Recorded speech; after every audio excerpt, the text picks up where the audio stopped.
Leader.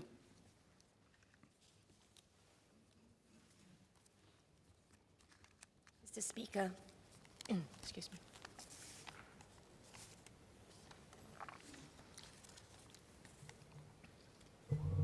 Please allow me to make some concluding remarks on 2018's Budget and Committee of Supply debates. I would like to begin with a few words of thanks. Mr. Speaker, sir, we would not have had such a smooth COS if not for your even-handed stewardship of the debate proceedings.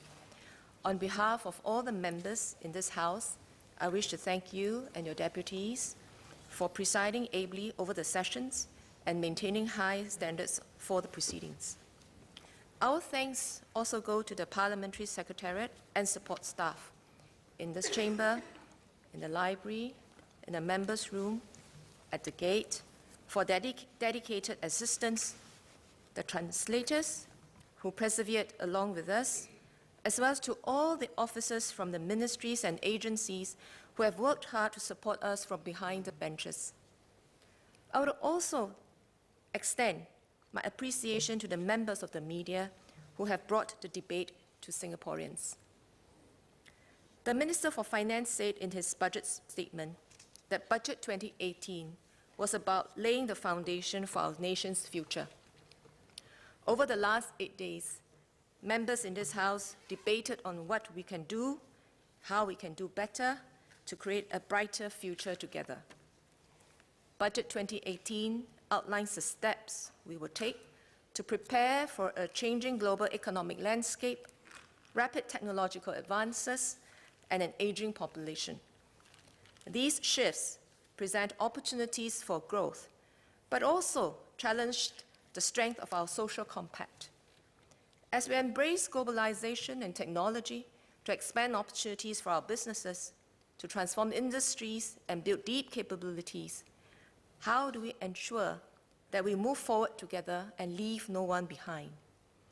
Coupled with recent interest on the issue of social inequality, it comes as no surprise that MOM, MTI, and MCCY dominated much of the airtime in this debate.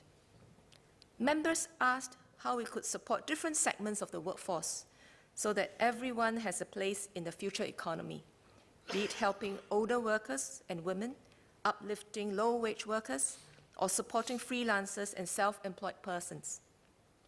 While we strive to transform our industries, members were also concerned about the prospects of local firms, SMEs, and displaced PMETs, and how we can help them strengthen capabilities and remain competitive so that good jobs are created for our people.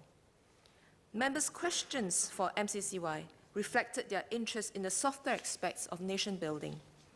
Members rightly highlighted that besides preparing our workforce for the future economy, we also need to strengthen social cohesion across race, religion, and class lines, and create diverse and inclusive opportunities for Singaporeans to grow and pursue their aspirations. Across the House, members were concerned about whether Singapore was prepared to deal with external threats and internal challenges. On foreign policy and security matters, members debated how Singapore could respond to the changing geopolitical landscape, the dangers of segregationism and extremism, and the demands of cybersecurity. On domestic issues relating to housing, transport, and environment, members welcomed the measures to better support families by reducing the waiting time for flats for young couples, to better regulate personal mobility devices and shared bikes, and to make Singapore more environmentally sustainable. Members also discussed at length enhancements to education, social services delivery, and healthcare. This year, a joint address was delivered by MSF, MOH, and MCCY on SG Cares, which reminded us that in good times and bad, it is the spirit of giving, caring, and compassion that binds us together. I should remind the House of the role that you have played, Speaker, in planting the seeds of SG Cares. You have been a passionate advocate in calling upon Singaporeans to play an active part in creating a caring and cohesive society, and you continue to co-chair the committee with Desmond and I. Indeed, nation building goes beyond what the government can do through its policies and efforts. So much more can be achieved when we do it as one united people. With everyone playing their part, Singapore can stand fast in the face of challenges to come. Mr. Speaker, this year saw a total of 530 cuts filed for a total time of 3,120 minutes, or 52 hours, the longest speech time required for cuts over the past 5 years. This speaks to the breadth and gravity of the issues we face today. The debate over the past 8 days has been vigorous. I thank the members for undertaking their roles with dedication and for upholding decorum in this House.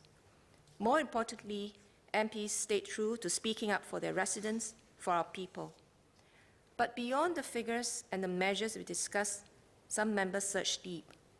What are the purposes that we wish to achieve, and how do we get there? Ms. Kwek Xiao-Yin reminded us that beyond being pragmatic in an uncertain future, we must also be bold enough to fight for our ideals. But I agree with Mr. Murai Pillay that pragmatism and ideals are not mutually exclusive. To tackle the problems of today and prepare ourselves for tomorrow, we must be bold and embrace change. We must have that grit and bias for action that makes us an exceptional nation. This would not be the case had we no ideals. We are an unexpected nation that triumphed against all odds. Through tenacity and sacrifice, through courage and adaptability, our forefathers built a nation that all of us can proudly call our home. They upheld the values and ideals of meritocracy, incorruptibility, multiracialism, and personal responsibility to build a modern and vibrant city with opportunities for all. Today, we can walk the streets feeling safe at night. We take clean air and water for granted. All our children go to good schools where guns and drugs are unheard of, and our youth have diverse opportunity to pursue their dreams. Singaporeans, young and old, are dreaming big and striving to give their best. Ms. Kwek observed that children in Singapore have big dreams, regardless of their socio-economic status. We want to support them in achieving their ambitions. This is why I dedicated myself to public service. When I entered politics, I wanted to help build a Singapore where my children could grow up in a safe environment that protects them from harm, a Singapore where they can find meaningful work and opportunities to realize their potential, a Singapore where they can build a happy home and know the joy of raising their own families, and the space to find fulfillment and give back to society. I believe this is a future that is shared by many of us here. It is the legacy we wish to gift our children. How do we get to our ideal state? We have to find ways that work.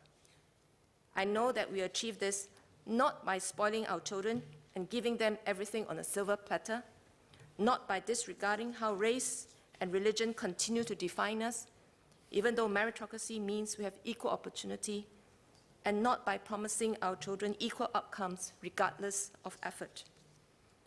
I know that the best way is to teach our children how to fish instead of promising an endless supply of fish. This is what this budget is about. The government plays the role of an enabler by supporting enterprise, creating a business-friendly environment, providing incentives for lifelong learning and helping workers upskill, enhancing support for education and social services, and fostering an environment of compassion and care. We're providing opportunities for Singaporeans to achieve their dreams and creating a society where everyone takes ownership. Every budget is a social vision and a statement of values. Mr. Speaker, I believe my ideal Singapore is shared by many of my colleagues in this chamber and many more of you outside, all of whom are working hard to build the future that we want for each other, for our children, and for our children's children, the best way we know how. Ultimately, success will depend less on what the government does, but far more on what each and every one of us chooses to do today and every day. To win the future, to ride out the challenges of income inequality, disruptive technology, and an aging society, we need the support of all Singaporeans, young and old, to nurture a strong society with an entrepreneurial dare and a smart nation with a heart. Together with everyone in Singapore, we can build a strong Singapore society anchored in meritocracy, self-reliance, hard work, and compassion for the vulnerable, and realize our ideal of being one united people, and where ideals and drive meet ability and opportunities, Singapore will be a well placed to seize the future. Thank you.